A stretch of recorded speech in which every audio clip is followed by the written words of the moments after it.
ഓണത്തിനിടയിൽ എന്തിനാണ് രാഷ്ട്രീയം പറയുന്നത് എന്നൊരു ചോദ്യം ഈ വീഡിയോ കാണുന്നവരുടെ മനസ്സിലുണ്ടാകും. പക്ഷേ ഇന്നത്തെ കാലത്ത് മലയാളികളുടെ പൊളിറ്റിക്സ് എന്താണെന്ന് തുറന്നു കാട്ടാൻ ഓണത്തെക്കാളും പെർഫെക്റ്റ് ആയ മറ്റൊരു ദിവസം ഉണ്ടാകുമെന്ന് തോന്നുന്നില്ല. കാരണം ഇക്വാലിറ്റി ആൻഡ് ഇക്വിറ്റി എന്ന ആശയത്തിന്റെ രാഷ്ട്രീയം നമ്മോട് പറയുന്ന ഏറ്റവും ഇമ്പോർട്ടന്റ് ആയ ഒരു ഫെസ്റ്റിവലാണ് ഓണം. കാരണം നമുക്കറിയാം, സംഘപരിവാറിന് ഓണമില്ല, വാമന ജയന്തിയാണുള്ളത്. അതിൽ അതിശയിക്കാനൊന്നുമില്ല. കാരണം ജാതിയും മതവും മറന്ന് ഒരു നാട് ഒന്നിച്ചു കൂടുന്ന, മനുഷ്യരെ ഒന്നിപ്പിക്കുന്ന ഏതൊരു ആഘോഷത്തെയും അതേപടി അംഗീകരിക്കുക എന്ന് പറയുന്നത് സംഘപരിവാറിന്റെ ക്വാളിറ്റിക്ക് ചേർന്ന ബിഹേവിയർ അല്ലല്ലോ. അത് അവർക്ക് അത്ര എളുപ്പമുള്ള കാര്യമല്ല. നമുക്ക് ഓണാണെങ്കിൽ അവർക്കത് വാമന ജയന്തി ആയിരിക്കും. നമുക്ക് വാലന്റൈൻസ് ഡേ ആണെങ്കിൽ അവർക്കത് കൗ ഹഗ് ഡേ ദിവസമായിരിക്കും. നമുക്ക് ഭരണഘടനയാണെങ്കിൽ അവർക്കത് മനുസ്മൃതി ആയിരിക്കും. പേരുകൾ മാറിയാലും രാഷ്ട്രീയം ഒന്ന് തന്നെ. ലോകം കണ്ടതിൽ വെച്ച് ഏറ്റവും നീതിമാനും സത്യസന്ധനും ശ്രേഷ്ഠനുമായ രാജാവായിരുന്നു മഹാബലി. അങ്ങനെയാണ് പുരാണങ്ങൾ പറയുന്നത്. കള്ളവും ചതിയും ഇല്ലാതെ മനുഷ്യരെയെല്ലാം ഒരുപോലെ പരിഗണിച്ചിരുന്ന അസുര ചക്രവർത്തിയായിരുന്നു മഹാബലി. കേരളമായിരുന്നു പുള്ളിക്കാരന്റെ പ്രധാന ഭരണകേന്ദ്രം. അതുകൊണ്ടാണ് ഓണത്തിന് തന്റെ പ്രജകളെ കാണാൻ മഹാബലി എത്തുമ്പോൾ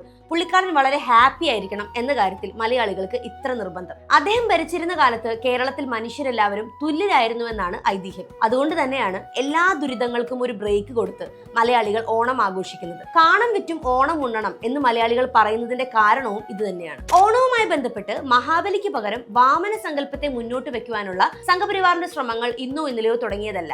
വർഷങ്ങളായി ഇതിനു വേണ്ടിയുള്ള ശ്രമങ്ങൾ നടക്കുന്നുണ്ട്. ഭഗവാൻ വിഷ്ണുവിന്റെ 5ാമത്തെ അവതാരമാണ് വാമനൻ എന്നായിരുന്നു 2018 ഓണക്കാലത്ത് കേന്ദ്രമന്ത്രി അമിത് ഷാ ഫേസ്ബുക്കിൽ കുറിച്ചത്. അതിനൊപ്പം മഹാബലിയെ വാമനൻ ചവിട്ടി താഴ്ത്തുന്ന ചിത്രവും അദ്ദേഹം പങ്കുവച്ചിരുന്നു.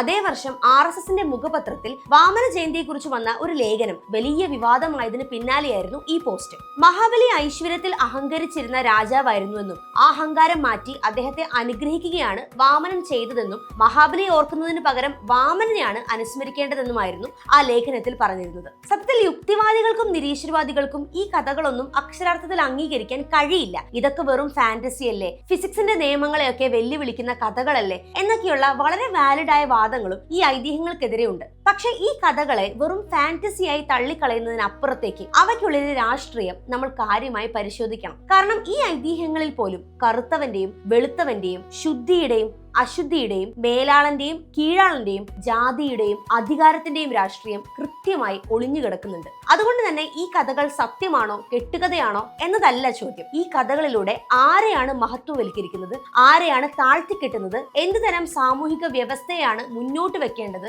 എന്നാണ് നമ്മൾ കാര്യമായി പരിശോധിക്കേണ്ടത്. സാമ്രാജ്യത്വ ശക്തിയായ മഹാബലിയിൽ നിന്ന് കേരളത്തെ മോചിപ്പിച്ച സ്വാതന്ത്ര്യ സമര സേനാനിയാണ് വാമനൻ എന്നാണ് ഓണത്തെക്കുറിച്ചുള്ള വിശ്വ ഹിന്ദു പരിഷത്ത് നേതാവ് ശശികല ടീച്ചറുടെ വിശദീകരണം. സത്യത്തിൽ ഈ തീവ്ര ഹിന്ദുത്വ സംഘടനകൾ കൂടുതൽ ശക്തി ആർജിച്ചാൽ ഭാവിയിൽ ഓണം പൂർണ്ണമായും വാമന ജയന്തിയായി മാറാനുള്ള സാധ്യതയുണ്ട് എന്ന ആശങ്കയും ഇവിടെ വളരെ പ്രസക്തമാണ്. എന്നാൽ ഇപ്പോഴേതായാലും അത് സംഭവിച്ചിട്ടില്ല. പക്ഷെ മഹാബലിയെ മാറ്റാനുള്ള ശ്രമങ്ങൾ പുതിയതൊന്നുമല്ല. അസുരനും കരുത്തനും കറുത്തവനുമായ മാവേലിയെ പൂണൂല് ധരിച്ച നല്ല കുടവയറുള്ള വെളുത്ത സവർണ മാവേലിയാക്കി മാറ്റുന്ന പ്രക്രിയ പണ്ടേ തുടങ്ങിയതാ. അല്ലെങ്കിൽ നിങ്ങൾ തന്നെ ഒന്ന് ആലോചിച്ച് നോക്ക്, അസുരനായ മഹാബലി എങ്ങനെയാണ് പൂണൂല് ധരിക്കുന്നത്? പഴയ രേഖകളിലും രചനകളിലും കാണുന്ന മഹാബലിയുടെ രൂപം ഇതിൽ നിന്നൊക്കെ വളരെ വ്യത്യസ്തമാണ്. പഴയ രചനകളിൽ മഹാബലിയെ ദൃഢഗാത്രനായ കരുത്തുറ്റ ഒരാളായാണ് അവതരിപ്പിക്കുന്നത്. എന്നാൽ പിന്നീട് ഈ ദൃഢഗാത്രനായ മഹാബലിയെ പതിയെ നല്ല ഒന്നാന്തരം നമ്പൂതിരിയാക്കി മാറ്റുകയായിരുന്നു. ഇത് വെറുമൊരു മാറ്റമല്ല, ആരെയാണ് സുന്ദരനായി ശ്രേഷ്ഠനായി വിശുദ്ധനായി അവതരിപ്പിക്കേണ്ടത് എന്നതിലടക്കം ജാതിയുടെ രാഷ്ട്രീയം പ്രവർത്തിക്കുന്നു എന്നതിന്റെ ഉദാഹരണമാണ്. കാരണം അവർണരോടുള്ള വെറുപ്പും വിദ്വേഷവും സമൂഹത്തിന് അത്രത്തോളം ഉണ്ട്. ചുരുക്കി പറഞ്ഞാൽ മലയാളികൾ ഒന്നടങ്കം കൊണ്ടാടുന്ന ഓണത്തെ ഒരു ബ്രാഹ്മണിക ക്ഷേത്രോത്സവമാക്കി മാറ്റി തീർക്കാനുള്ള ശ്രമത്തിന്റെ ഭാഗമാണ് വാമന ജയന്തി. ഓണസദ്യയുടെ കാര്യത്തിൽ പോലും പണ്ട് ഇത്തരം ജാതീയമായ വ്യത്യാസങ്ങൾ നിലനിന്നിരുന്നു. ചരിത്രം പരിശോധിച്ചാൽ നമുക്ക് മനസ്സിലാകും, എല്ലാ മലയാളികളും ഒരുപോലെ ഓണം ആഘോഷിച്ചിരുന്നില്ല. കാരണം 19ാം നൂറ്റാണ്ടിൽ കീഴാള ജാതിയിൽപ്പെട്ട ഒരാൾ പപ്പടം വറുത്ത് കഴിച്ചതിന് ബ്രാഹ്മണരാൽ ശിക്ഷിക്കപ്പെട്ട ഒരു കഥയൊക്കെയുണ്ട്. സവർണർ സമൃദ്ധമായി സദ്യ ഒരുക്കി ഓണം ആഘോഷിച്ചപ്പോൾ കീഴാള ജനതയ്ക്ക് അന്നന്നത്തെ ഭക്ഷണത്തിനായി പോലും കഷ്ടപ്പെടേണ്ടി വന്നിരുന്നു. അതുകൊണ്ടാണ് ഓണം വന്നാലും ഉണ്ണി പിറന്നാലും കോരന് കഞ്ഞി കുമ്പിളിൽ തന്നെ എന്ന ചൊല്ലുണ്ടായത്. അതുപോലെ പണ്ട് അവർണരെ പുതിയ വസ്ത്രം ധരിക്കുന്നതിൽ നിന്ന് പോലും ജാതി വ്യവസ്ഥ വിലക്കിയിരുന്നു. കീഴാള ജനത ചളി പുരണ്ട പഴകിയ വസ്ത്രങ്ങൾ മാത്രമേ ധരിക്കാവൂ എന്ന തരത്തിലുള്ള കടുത്ത ജാതീയ നിയന്ത്രണങ്ങൾ അക്കാലത്ത് നിലനിന്നിട്ടുണ്ട്. ഈ അവസ്ഥയിൽ മാറ്റങ്ങൾ വന്നു തുടങ്ങിയത് ഭരണഘടന രൂപപ്പെട്ടതിന് ശേഷമാണ്. മഹാബലിയുടെ കള്ളവും ചതിയും ഇല്ലാത്ത ഭരണകാലത്ത് വർഗീയതയോ വർഗീയ കലാപങ്ങളോ ഉണ്ടായിരുന്നില്ല ഉണ്ടായിരുന്നില്ല എന്നാണ് വിശ്വാസം. മനുഷ്യരെല്ലാവരും പരസ്പരം സ്നേഹിച്ചും സഹകരിച്ചും സഹോദരങ്ങളെ പോലെ ജീവിച്ചിരുന്ന ഒരു കാലമായിരുന്നു അത്. സന്തോഷവും സമാധാനവും തുല്യതയും നിറഞ്ഞ മതേതരമായ ഒരു സമൂഹ സങ്കല്പം. അങ്ങനെ ഒരു സമൂഹത്തിൽ സംഘപരിവാറിന് പ്രത്യേകിച്ച് എന്ത് റോളാണുള്ളത്? അതുകൊണ്ടൊക്കെ തന്നെയായിരിക്കാം ഓണത്തിന്റെ രാഷ്ട്രീയം തന്നെ മാറ്റി എഴുതാനും അതിലേക്ക് ജാതീയതയും